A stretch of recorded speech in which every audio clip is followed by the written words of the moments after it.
Hello, I am Lucas Clawson, historian here at Hagley Museum and Library, and this is Hagley from Home.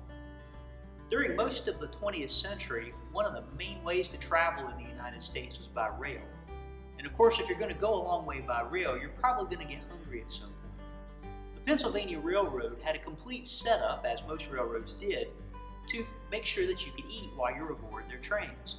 A full dining car with sit-down service, or you could go get sandwiches and a piece of pie and a cup of coffee, something simple.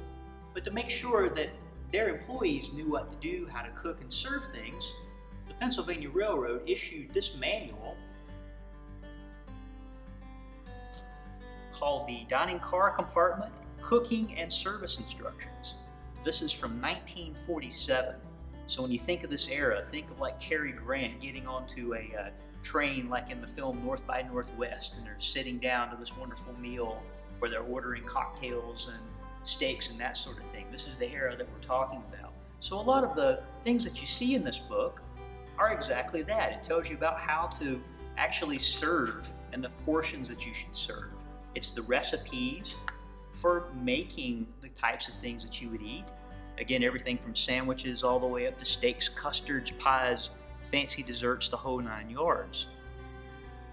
A pretty important book, but another thing that makes this important for the Pennsylvania Railroad is that they wanted their food to be standard across trains.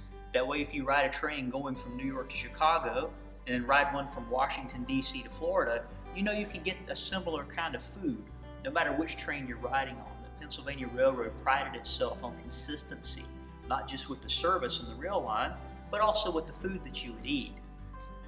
So something to point out in all this, and this is my favorite line of this whole book, it comes from their section on beverages.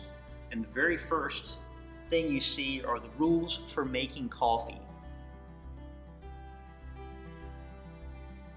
And it reads, "Coffee is one of the most important items served.